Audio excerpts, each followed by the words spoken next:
오늘의 말씀지기 음악성교부 전준호 간사입니다.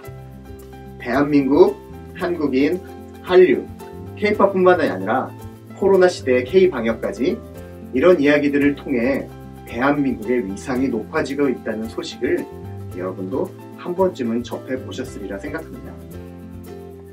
이런 이야기들을 맹목적으로 받아들이고 자만하게 되면 안 되겠지만 저도 한국 사람이기 때문에 세계적으로 괄목할 만한 성과를 내는 우리나라가 자랑스러울 때가 많습니다. 오늘 말씀에는 우리가 한류를 자랑스러워 하듯이 이스라엘 사람들이 자랑스러워 하는 것이 나오는데요. 같이 한번 살펴보겠습니다.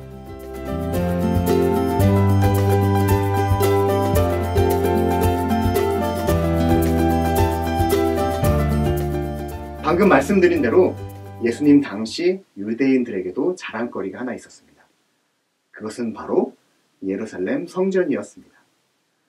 예수님의 제자 중 한 사람도 그 성전에 대한 자긍심이 가득해서 예수님께 이렇게 질문합니다. 예수님, 이 성전의 돌들을 한번 보세요. 건축물들도요. 어떠세요?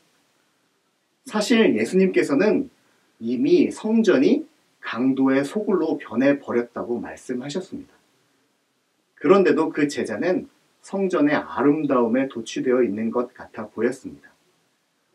그런 제자들에게 예수님은 성전이 아주 황폐하게 무너지게 될 것이라는 말씀을 하셨습니다. 이 말씀을 듣고 그들이 얼마나 충격을 받았을지 상상도 되지 않습니다.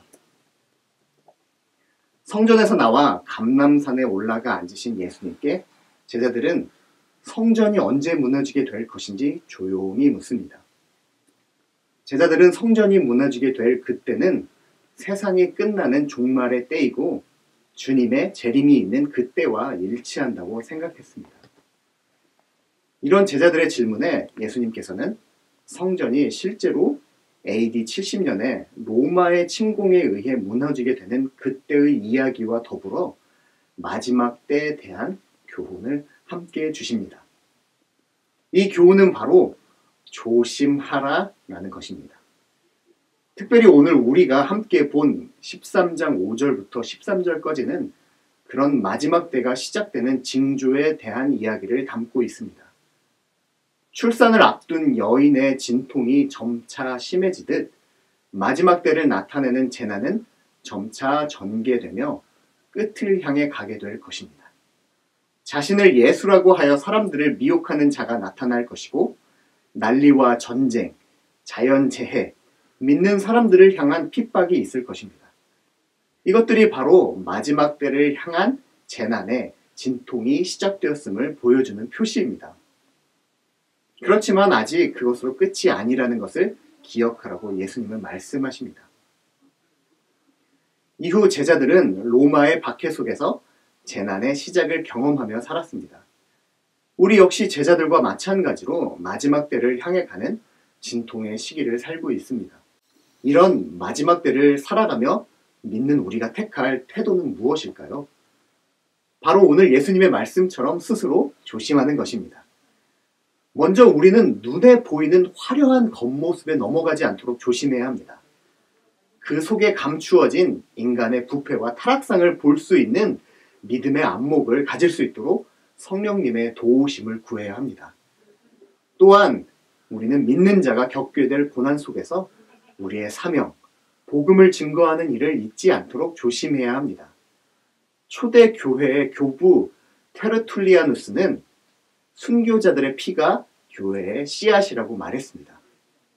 그리고 그리스도인들이 받는 박해는 바로 복음이 전해질 기회임을 그의 삶을 통해 증명하기도 했습니다. 예수님께서는 복음을 증거할 기회가 있을 때마다 성령님께서 우리 속에서 역사하실 것이라고 약속해 주셨습니다. 이 구절은 진실로 예수님을 사랑하고 예수님의 복음을 전하기 원하는 우리에게 커다란 격려가 됩니다. 만약 우리가 성령 충만을 회복하고 매일을 살아간다면 우리에게 기회가 주어졌을 때 그리스도를 증거하는 것은 큰 어려움이 되지 않을 것입니다.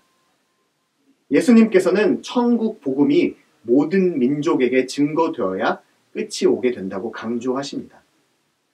이를 위해 우리는 시대를 분별하고 영적 긴장감을 잃지 않도록 조심해야 할 것입니다.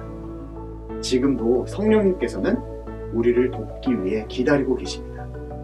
오늘 하루 진리의 영이신 성령님, 우리 안에서 복음을 전하도록 도우시는 성령님을 더욱 의지하는 저와 여러분 되기를 기도합니다.